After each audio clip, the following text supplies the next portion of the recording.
దొరకనియండి, ఎక్కడా మీకు దొరకనివి. కాబట్టి ఏ రీతిగా ఉంటాయో మీకు ఉదాహరణ చెప్తాను. తల్లిగారు సిస్టర్ గారు 8వ అధ్యాయం కదా చెప్పింది, దానికి 4వ అధ్యాయము మ్యాచ్ అవుతుంది. దీంట్లో 9 వచనాలు ఉన్నాయి, దాంట్లో 8 వచనాలు ఉన్నాయి. కనబడుతున్నాయండి. 6వ వచనంలో ఏముంటుందంటే, మాకు మేలు చేయువాడు ఎవడని పలుకువారు అనేకులు. మాకు మేలు చేయువాడు ఎవరని పలుకువారు అనేకులంట. తెల్లారులేస్తే ఇదే సమస్య. గమనించండి, సాక్ష్యాలు చెప్పేటప్పుడు అలా పిచ్చిగా చెప్పకండి. ఈ సెంటర్లోని దాటి ఆ బొమ్మ దగ్గరకు వచ్చి ఆ లారీ దగ్గరకు వచ్చి అలా పట్టుకోబోయాను. మన కష్టాలు, మన బాధ, సెల్ఫ్ పిటీ అంటారు. ఆ సహోదరు బాధపడవద్దు, కానీ సెల్ఫ్ పిటీ అంటే ప్రతి మనిషికి సెల్ఫ్ పిటీ ఉంటుంది. క్రైస్తవులకు సెల్ఫ్ పిటీ ఉంటే దేవునికి ఇష్టమో కాదు. మన సానుభూతి, ఎవరి కష్టం వాళ్ళది. ఈ లోకంలో ఎవరికి కష్టాలు లేవనుకోవద్దు. గత 20 రోజుల్లో నేను 4 మరి అందరూ ఆశ్చర్యపోతారు, చాలా వేదనకరమైన ఎమ్మటెమ్మటే. ఎందుకంటే కొన్ని బాగా వాడబడుతున్నా, కొన్ని శక్తుల మధ్యన సరిహద్దు దేవతలు ఉంటాయి, కొన్ని అమాయకంగా బలి చేసే ఉంటాయి. మంత వేదన తెలుసండి. ఊరు కాని ఊరు వచ్చి సరే ఇవన్నీ మన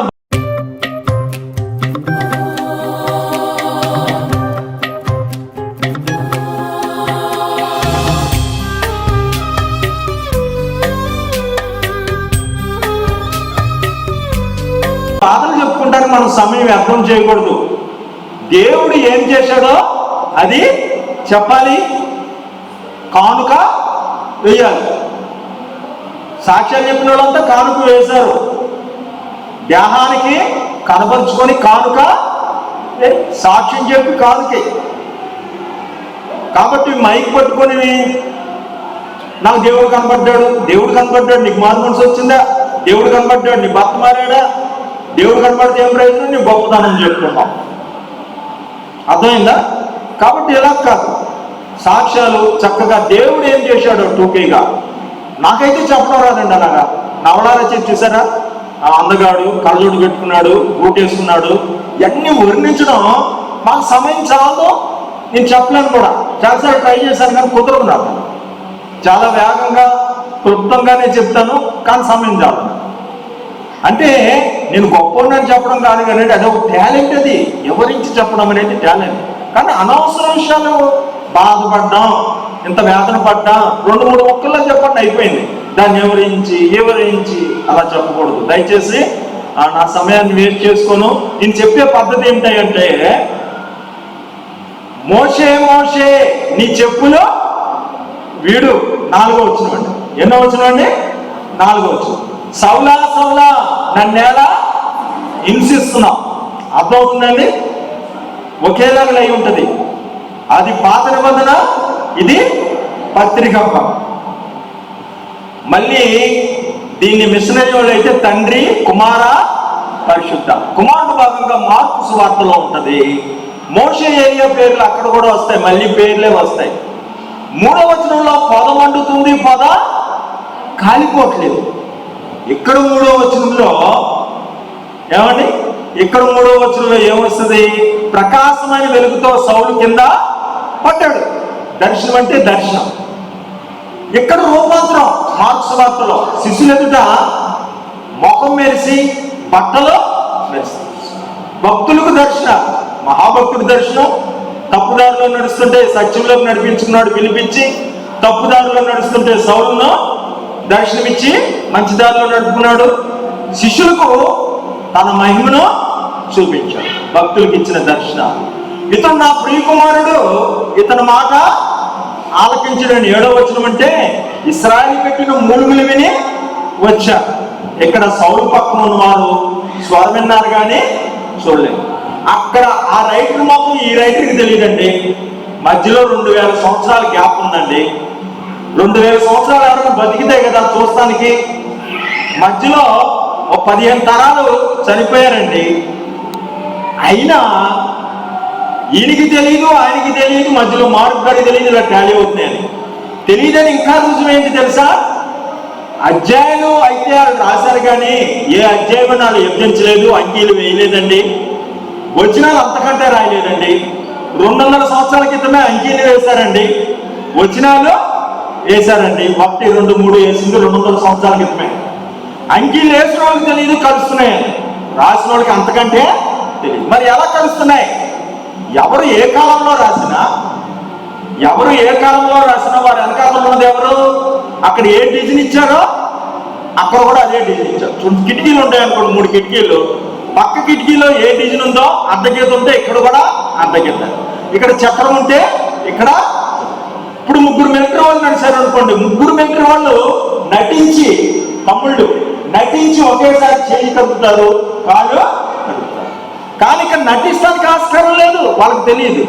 ఇక్కడ 3 నిలబెడదాం, 3కి 3 స్లిప్లు ఇచ్చి ఒక పిచ్చి కిందకి ఉందా ఒకలా గీస్తారండి. ఒక్కసారి గీసారు, అలాగా ఆశ్చర్యపోయి ఆహా అని ఆశ్చర్యపోయి ఒకసారి, మళ్ళీ 2వ అలా 30 సార్లు గీశారు. అదే అధ్యాయం. అర్థమవుతుందండి? ఇలా ఎన్ని అధ్యాయాలను మీరు చూడొచ్చు, ఏ ఐటెంలో అయినా చూడొచ్చు. Christmas, Easter, death day, birthday, మట్లాదివారం, ఆఖరికి బస్సు బుధవారం, పెళ్లి, పుష్పోది కార్యక్రమం కూడా చూస్తారు. ఏదైనా వచ్చినా నేనైతే సింపుల్గా తగ్గట్టు సరిపోయేది వచ్చిన చెప్పాలనుకుంటున్నా. మళ్ళీ ఈ ఒక్క ఉదాహరణ చెప్తే మీకు సరిపోదు, ఇంకో ఉదాహరణ చెప్తున్నాను. ఈ ఉదాహరణ మాత్రమే చూడండి. మనిషిని పోలికగా పుట్టి దాసుని స్వరూపము ధరించి 7వ వచనం, నీవు నా కుమారుడు, నేడు నిన్ను కని ఉన్నాను. ఏంటండి అది? 7వ వచనం. లోకాసు వార్త 2, ఫిలిప్పీ 2. ఇక్కడ 2వ వచనము తొలిచూలు కుమారుని కానీ. లోకాసు వార్త 2, ఫిలిప్పీ 2, కీర్తనలో 2. 3:7 క్రిస్మస్ ఉంది. మరియమ్మ కన్నది, యెహోవా కన్నాడు, తాను పుట్టాడు. 3:7. ప్రజలందరికీ సువార్త 10వ వచనం, ప్రతి మోకాలు యేసునామమున వంగను. ఎలా కలిసిందండి? చూసారా ఎప్పుడైనా? ఏమండి చూసారా? బుక్స్లో కానీ వీడియోస్లో కానీ రావు. మీ టైం వేస్ట్ కాదు. దేవుడు ప్రత్యక్షత. ఒక సర్పం కనబడి మనకు కనబడకుండా వెళ్ళిపోతే జారు చూపెడితే ఇలా మూగుతారా? అలా భక్తులైతే కన్నీళ్ళు కాచారు చాలా మంది. ఏమండి దాగి ఉన్నాడు దేవుడు వాళ్ళ వెనకాల. అండ్ మార్కులు ఇలా ఉంది, మొత్తం ఇలా ఉంది. ఎంతమంది రాశారు కదండి? 40 మంది. చూసుకోండి మీరు కావాలంటే. ఎముకలు ఉన్నాయని అందరికీ తెలుసు. ఏమండి ఊహతో కాదు అని మరి రాయబడింది. కానీ అవి ఇలా చూస్తే ఎముకలు ఉన్నాయని అందరికీ తెలిసిన, మరి ఎక్స్రే పెట్టి తీస్తే మరి ఎలాగా ఎముకలు క్లియర్గా కనబడతాయి, అలా కనబడతాయండి. భూపతులారా బోధనుందుడు, ఇంకో 10వ వచనం. బోధ ఎందుకు? సువర్తమానం కాబట్టి. భూపతులు ఎందుకు? భూమి మీద ప్రతి మోకాలు. తొలుచులు. ఇక్కడ 8వ వచనము, రాత్రి వేళ మందను కాసుకొని. 8వ వచనం, రాత్రి వేళ మందను కాసుకొని అంటే మరణం పొందినంతగా ఇదే చూపాయని కాసుకున్నాడు. ఈయన ప్రభు అయిన క్రీస్తుని ప్రభువుగా అంగీకరించావు. 11వ వచనం. అర్థమవుతుందండి ఎంత మజాగా ఉంటుందో? సపోర్ట్ రిఫరెన్స్ పేర్చుకోక్కర్లా, వాటికి అవే సరిపోతాయి. నీవు ఎరగని జనులు పిలిచదు, జక్కయ్యా త్వరగా దిగుము. అర్థమవుతుందండి? 5వ వచనం, 5వ వచనం. 6వ వచనం, యెహోవా దొరికినప్పుడే పట్టుకోండి, సమీపంలో ఉండగా వేడుకోండి, జక్కయ్యా త్వరగా దిగి చేర్చుకున్నాడు. అర్థమైంది కదా?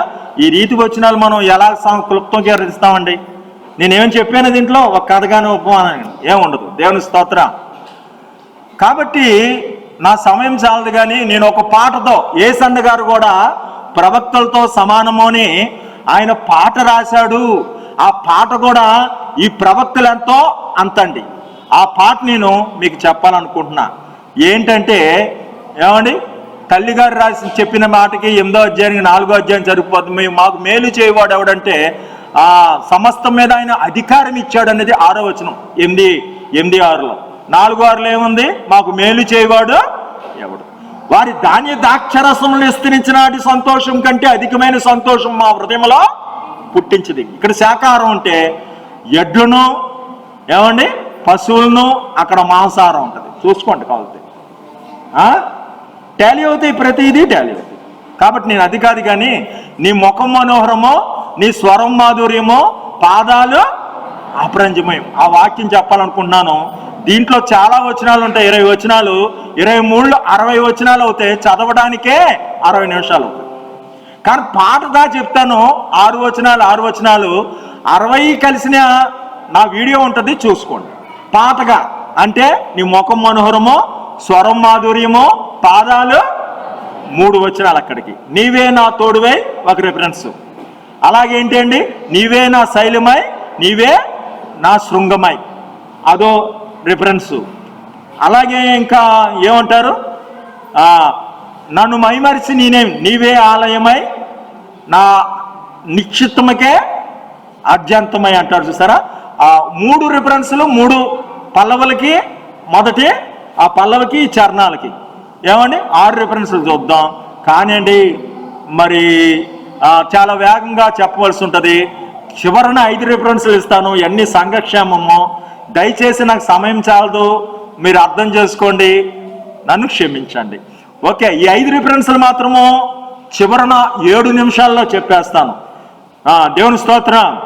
మొదటి మాట అండి, చూడండి 12వ వచనం చూడాలి. 3 అధ్యాయాలు చెప్తాను, మళ్ళీ చెప్పను. ఏ అధ్యాయాలు అని అడగకూడదండి. ఇక ఏ అధ్యాయం? ప్రసంగి 10వ అధ్యాయం, ప్రకటన గ్రంథం 1వ అధ్యాయం, ప్రసంగి 10, ప్రకటన 1, లోక సువార్త 12వ అధ్యాయం. దీంట్లో ఏంటంటే సారాంశం, నా ప్రసంగ సారాంశం చెప్తున్నాను. ఏమి తిందుమా, ఏమి తాగుదుమా అని మీరు చింత పడవద్దు. ఆకాశ పక్షులను చూడుడి, విత్తవు కోయువు. నా ప్రాణమా తినుము తాగుము సుఖించుమని చింతపడొద్దు. సమస్తము సమకూర్చుకున్నవాడు దేవుడు అంటున్నాడు, వెర్రివాడా ఈ రాత్రే నీ ప్రాణము అడుగుచున్నాను. కాబట్టి కంటికి కనిపించిన శక్తులు ఉన్నాయి. ఈ కంటికి కనిపించిన శక్తులు బట్టే డబ్బు సంపాదించుకుంటే చాలదు, ఏ యాక్సిడెంటో చేయగలదు. కాకపోతే ఉరి పెట్టుకుంటారు సినిమా యాక్టర్లు సైతం. డబ్బున్నోళ్ళు కూడా డబ్బు మీద పడుకుని ఒక ఆవిడ ఏమండి ఏం జరిగింది, సూసైడ్. డబ్బు దొంతర కట్టి 10 అడుగులు దాని మీద పడుకొని చనిపోయింది. అర్థమవుతుందండి. కాబట్టి డబ్బు ఒకటే కాదు, సంపాదించుకోవాల్సిన అదృశ్యమైన శక్తులు ఉన్నాయి అనేది సారాంశం. మధ్యలో లోక సువార్త 12 అండి. కాబట్టి అదృశ్య శక్తులు, కంటికి కనిపించిన దేవదూతలు, దెయ్యాలు. ఇందాక సహోదరి లేచి ఆ పూజ ఆవిడ మీద శక్తులేంటి, అదృశ్య శక్తి. అదృశ్య శక్తులు యాక్సిడెంట్లు చేస్తాయి, అదృశ్య శక్తులు గొడవలు పెడతాయి, అదృశ్య శక్తులు మనశ్శాంతి లేకుండా చేస్తాయి. నువ్వు ఇంట్లో సినిమా సీరియల్స్ పెట్టుకున్నావా, అదృశ్య శక్తులు వస్తాయి. నీ కష్టాచమ్మ మా ఇంటి మా లక్ష్మే, నీ డాక్టర్ బాబు నువ్వు సుమనే. కానీ ఆత్మీయ కరోనా వచ్చేసింది, పిల్లలు చదవరు, నీకు ప్రార్థన రాదు. తండ్రి వీరేం చేయుచున్నారో వీరు అరగరు కనుక వీరిని అని రానబోయక తెలిసేంది పెద్ద కేటు. వాడు అలా చేశాడు. ఆ హీరోయిన్ మాత్రమే మంచివాళ్ళు. ఈ స్త్రీ పురుష ఆరాధన వీళ్ళు ఎప్పుడు కలుసుకుంటారు?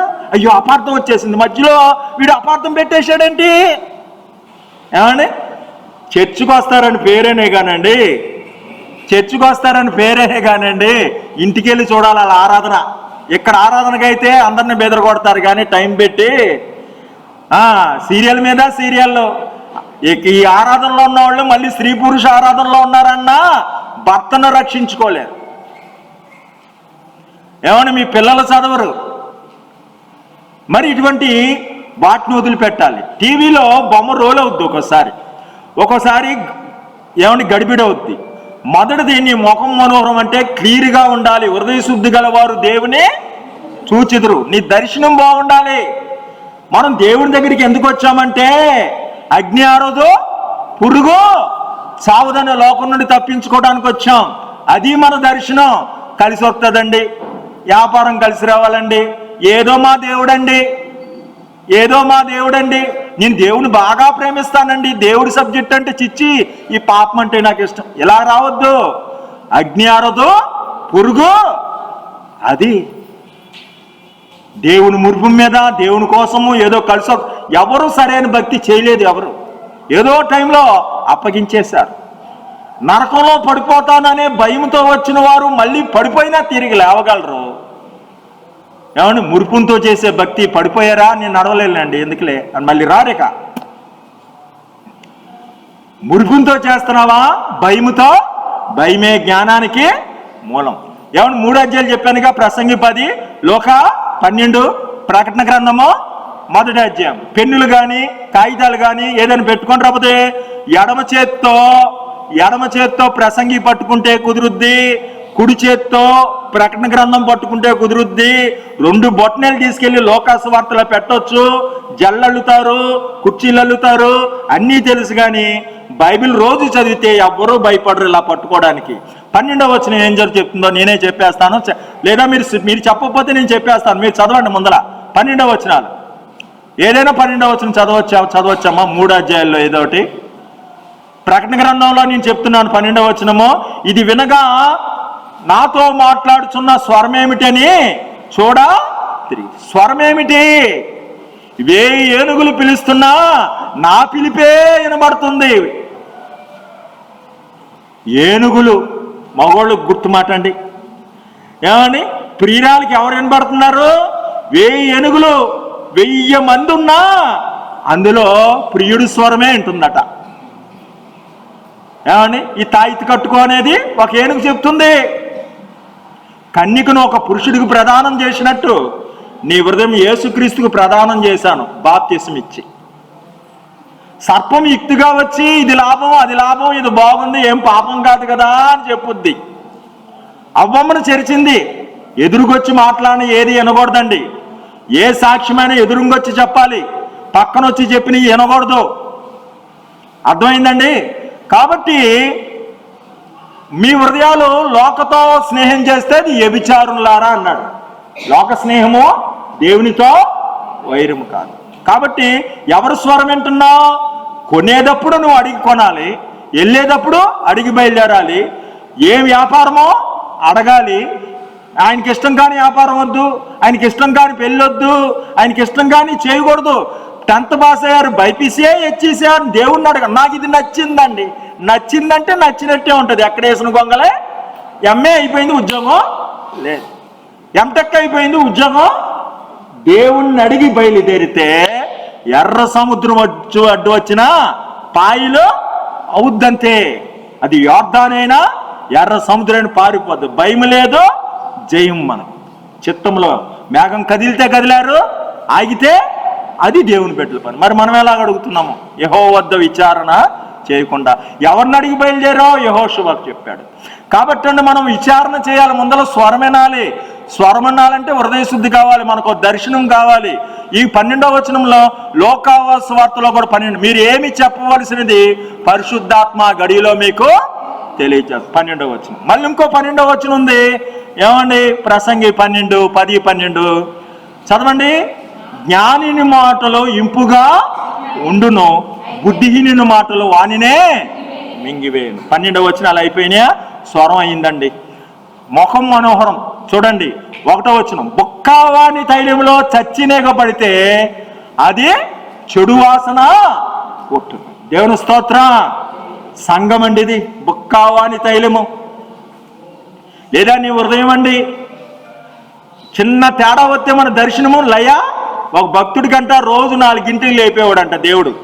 ఆ రోజు తనకు కావాల్సిన సబ్జెక్టులో దేవుడి విషయమే ఆ అరికథ దగ్గర ఏదో చెప్తుంటే కొద్దిసేపు అలాగ ఆగాడి విన్నాడంట. ఆ తూము దగ్గర అక్కడికి వెళ్ళా, దూరం నుంచి వస్తే విన్నాడంట. ఆ తెల్లారుజామున లేపలా. అర్థమైందండి? హృదయ శుద్ధి గలవారు ధన్యులు. తీగలు మీరు, ద్రాక్షవల్లి నేను. నాకు వేరుగా ఉండి మీరేమి? తీగి ద్రాక్ష వల్ల నిలిచి ఉండాలి. ఏమండి? బాప్తీసాలు పొందుతారు, బాప్తీసాలు రక్షించవు, గుర్తింపు మాత్రమే. చూడండి పేతురు వీళ్ళంతా, ఏమండి యోధ, తోమా గారు వీళ్ళంతా బాప్తీసాలు పొంది భార్యలను వదిలి, ఏమండి వలలో వదిలిపెట్టి వచ్చారు. కానీ ఒకడు అప్పగించాడు, ఒకడు అబద్ధాలు ఆడాడు. ఏమండి? తోమా గాయాలు రేపారు. కానీ ఎప్పుడైతే నిలిచి ఉన్నారో వారి మీద పరిశుద్ధాత్మ వచ్చింది. అవునా కాదా? మీరు ఎంతసేపు నిలిచి ఉంటున్నారా అనేది ముఖ్యం కాదు, బాప్తిసం పొందారా లేదా అనేది ముఖ్యం కాదు.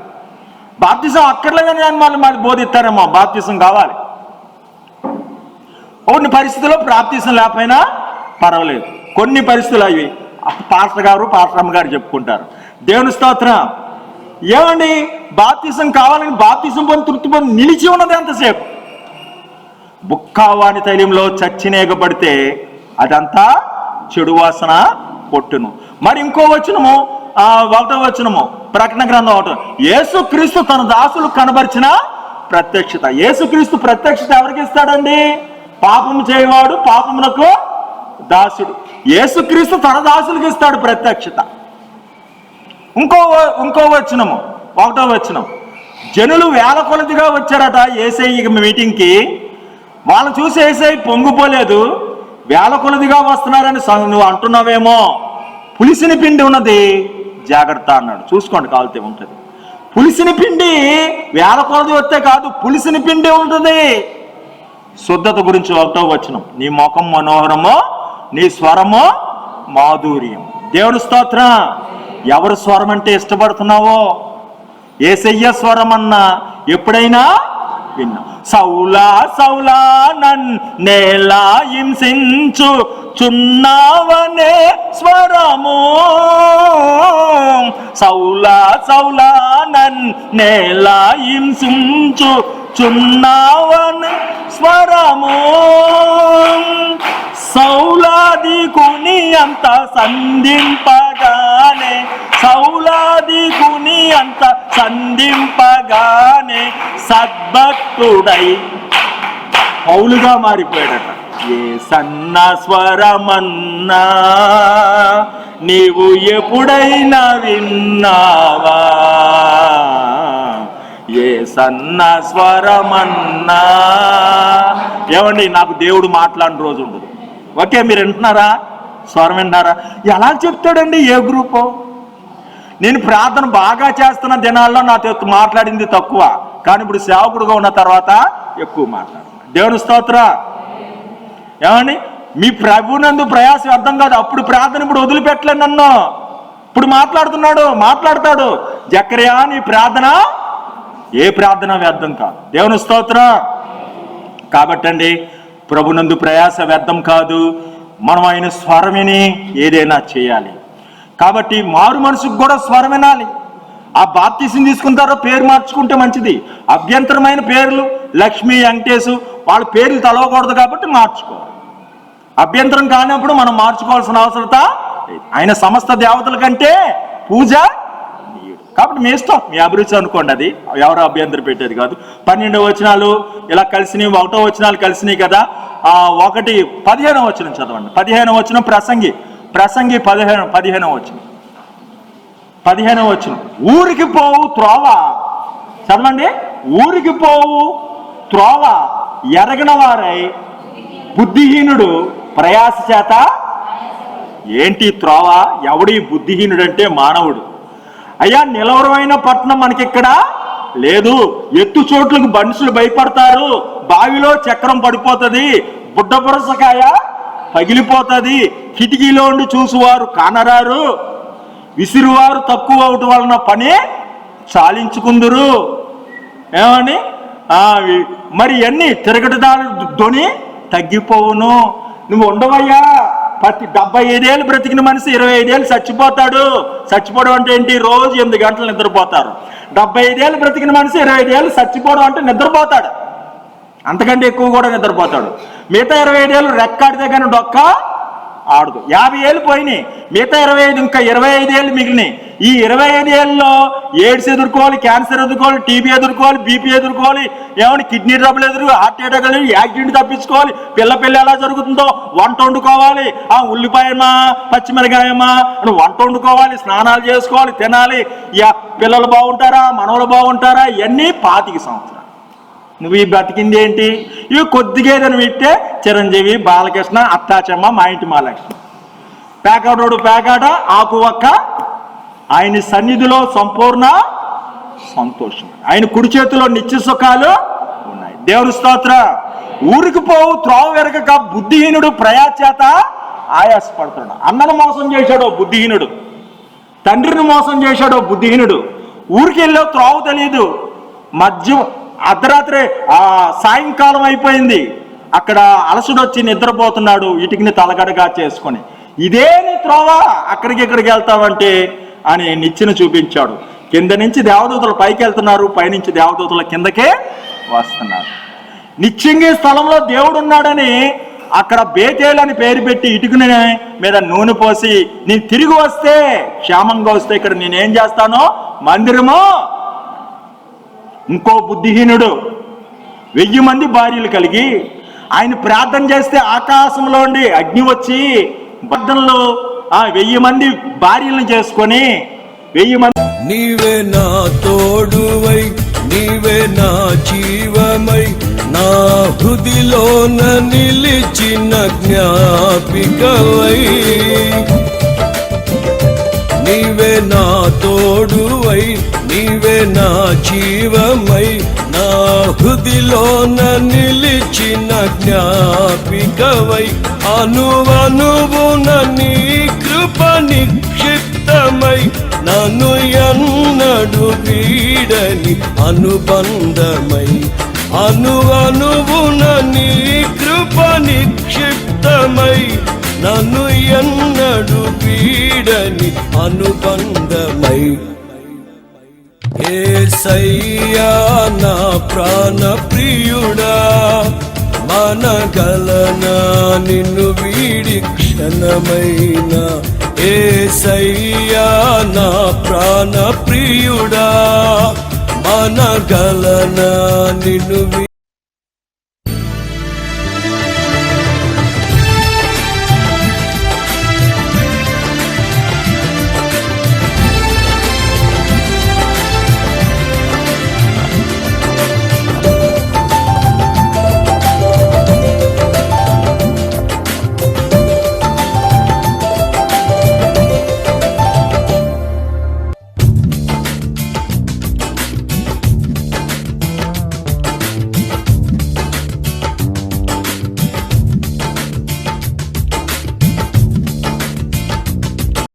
నీవే వెలుగువై, నీవే ఆలయమై, నా నిత్యత్వమునకు ఆద్యంతమై.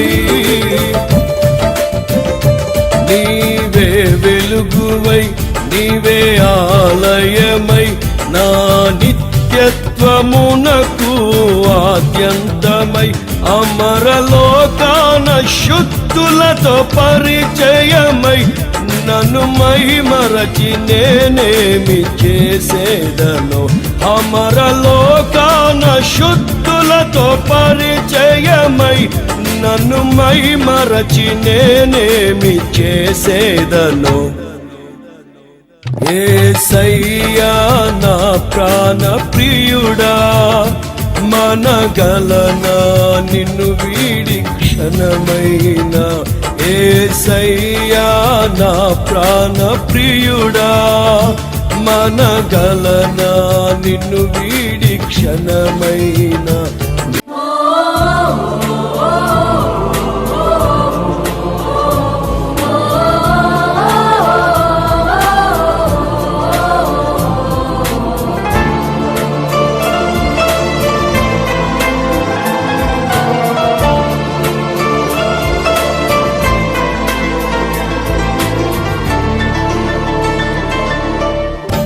నీవే నా శైలమై, నీవే నా శృంగమై, నా విజయానికే నీవు భుజబలమై.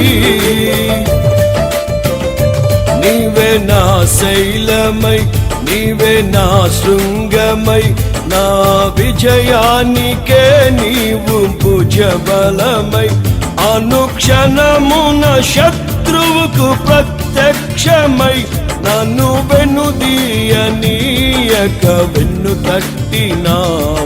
అనుక్షణమున శత్రువుకు ప్రత్యక్షమై, నన్ను వెన్నుదీయనీయక వెన్ను తట్టినావు. యేసయ్యా నా ప్రాణ ప్రియుడా, మనగలనా